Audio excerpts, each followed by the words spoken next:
कैसे हो? अच्छे हो। आज मुझे कुछ प्रश्न करना है। Yes sir. कर सकते हैं? Yes sir.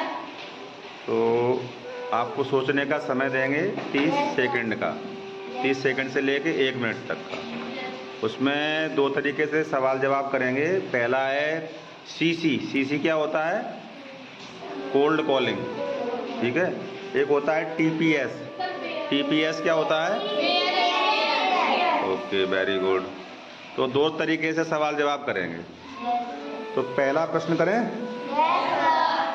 पहला प्रश्न ये है कि सूर्य ग्रहण या चंद्र ग्रहण कब होगा, ये हमें कैसे पता चलता है? कब होगा ये हम पता कैसे लगाते हैं? तो इसके लिए यहाँ से पर्ची निकाल लेते हैं। पहली पर्ची है शाकुल श्यामवीर। हाँ बताओ।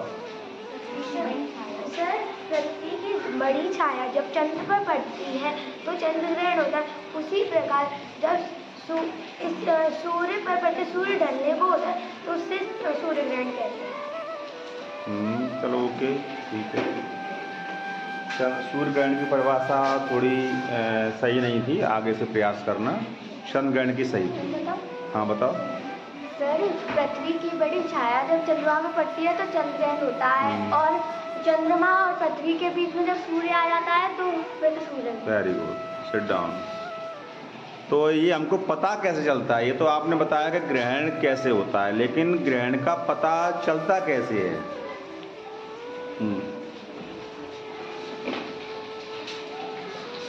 सर, ये हमें या तो न्यूज़ के माध्यम से पता पड़ता है, नहीं तो वैज्ञानिकों की खबर जब न्यूज़ चैनलों तक पहुंचती है तो ये न्यूज़ चैनल वाले हमें जब ग्रहण होने से पहले ही संपर्क कर देते हैं कि ना आज ग्रहण होने वाला है, इतने समय पर।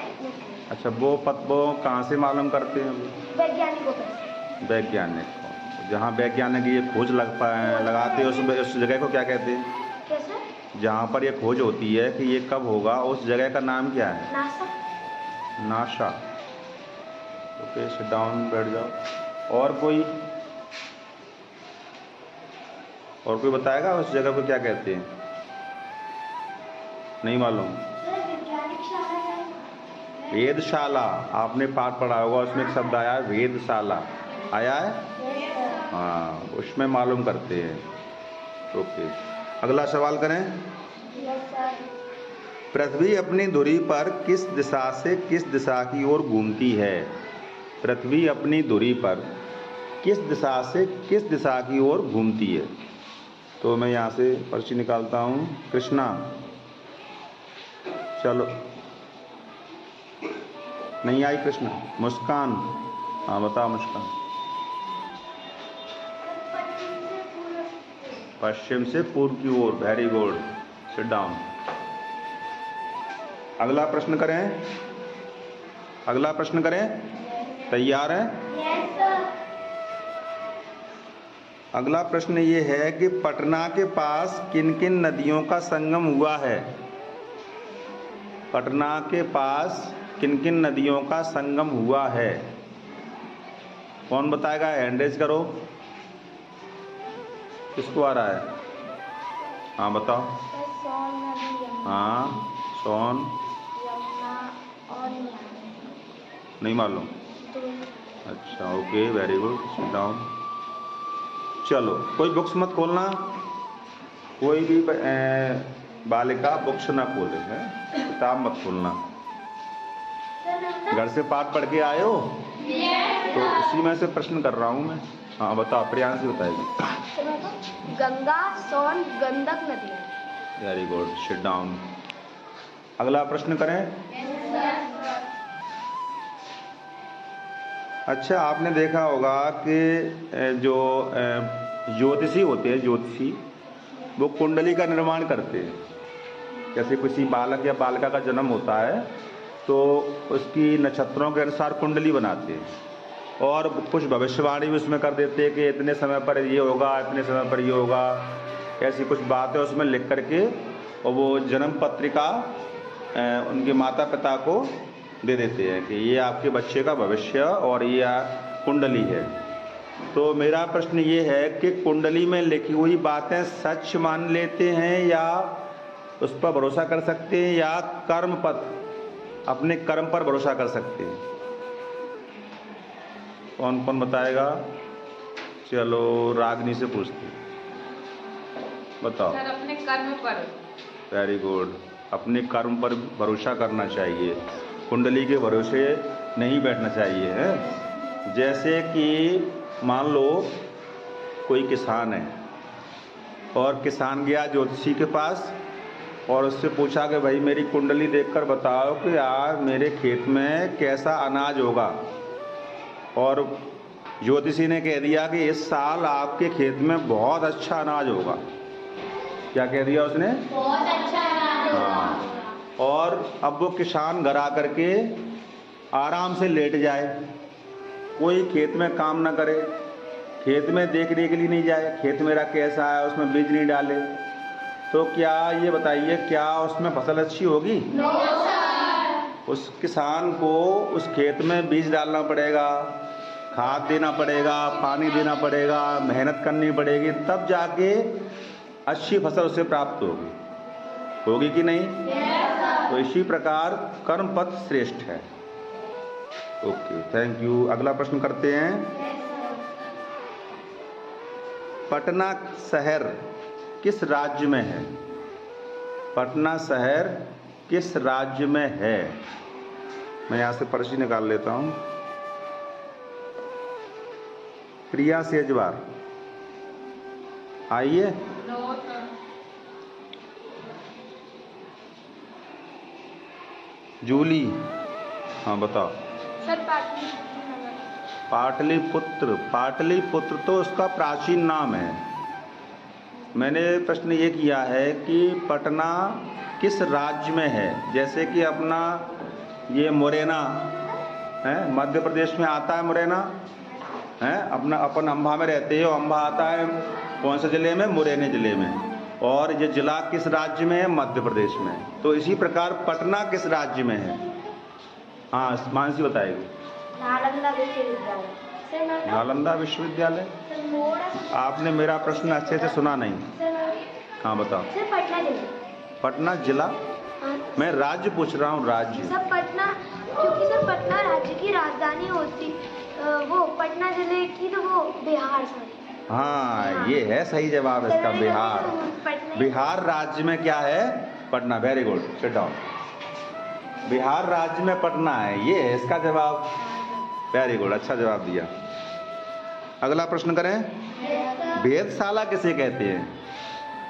वेधशाला किसे कहते हैं? वेधशाला। मैं यहाँ से नाम निकालता हूँ। जानवी, हाँ बताओ। अभी कुछ समय पूर्व मैंने बताया भी था, अगर याद हो। सर विश्वविद्यालय। नहीं। सर बताओ। और कोई इसमें से? हाँ बताओ, रानी बताएगी। जैसे वैज्ञानिक जब खोज करते हैं ना, उससे वेधशाला। हाँ, जहाँ पर ये खोज करते हैं कि कब सूर्य ग्रहण होगा, कब चंद्र ग्रहण होगा, नक्षत्रों की स्थिति क्या रहेगी, है मतलब खोज करते हैं उस जगह का। उस जगह को क्या कहते हैं? वेधशाला। Very good, very good. अगला प्रश्न करें। अगला प्रश्न ये है कि अंतरिक्ष यात्रियों के नाम बताना है आपको। अंतरिक्ष में जो यात्री गए हों, ऐसे कुछ यात्रियों के नाम बताना है। जैसे कोई चंद्रमा पे गया हो, कोई मंगल ग्रह पे गया हो, कहीं भी किसी भी ग्रह पे गया हो। हाँ बताओ बताओ। Kalpana Chawla, very good. कल्पना चावला गई थी, हाँ बताओ। शाकुल बता रही है। Sir Kalpana Chawla, Neil Armstrong, Sunita Bist. Sir ये लोग, सुनीता बिस्ट सर अभी भी चंद्रमा पे है, क्योंकि उसकी अभी खोज जारी है, तथा उसका जो स्पेस, वो जो जिसमें वो गई थी ना, जिसमें गई थी वो चंद्रमा पर, वो भी खराब हो गया। तो अभी सुनीता बिस्ट तो अभी वहीं पर ही है। Very good, sit down. और कोई बताना चाहेगा किसी का नाम?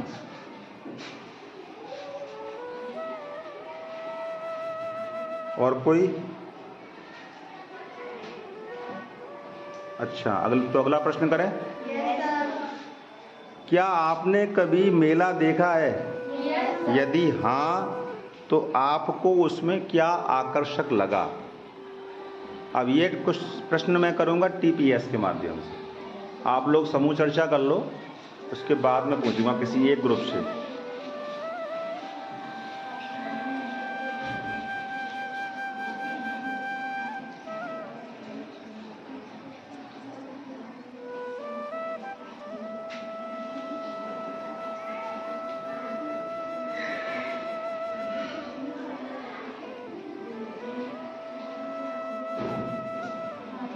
कर ली? चर्चा हो गई? अब मैं पूछूं? तो मैं पूछता हूं इस ग्रुप से। बताओ, खड़े हो जाओ, बताओ कहाँ मेला देखा है? क्या लगा आकर्षक उसमें, क्या नया लगा?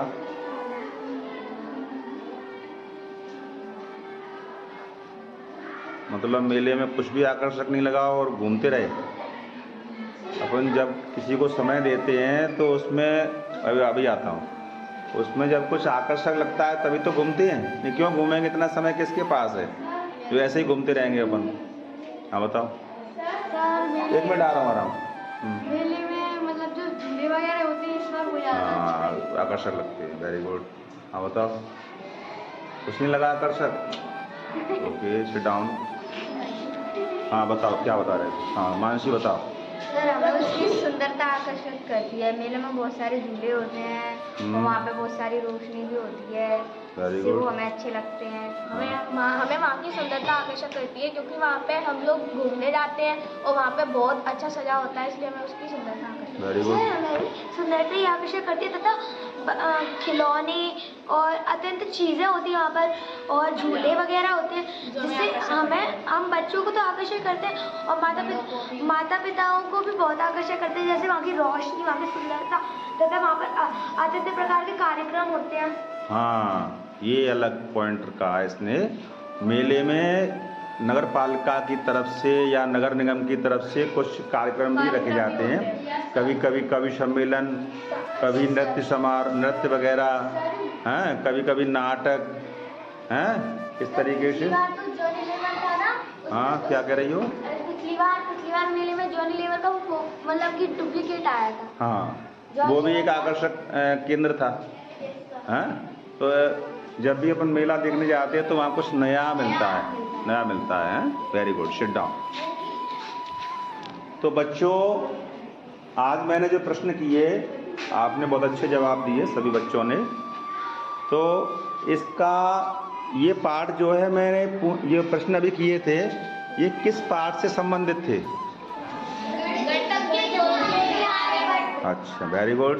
और इसका उद्देश्य क्या है? वैज्ञानिक दृष्टिकोण को विकसित करना। अब गणितज्ञ ज्योतिषी आर्यभट्ट है ना, इनका एक चित्र भी यहाँ लगा हुआ है, आप इसको देख लो एक बार। अच्छा चित्र है। तो आज हम सब लोग इसी पाठ को पढ़ेंगे। आप घर से पढ़ के आए हो और यहाँ क्लास में और अच्छे से इसको समझेंगे और जो भी शंका होगी उसका समाधान करेंगे। आपको अच्छे लगे प्रश्न? Very good, thank you.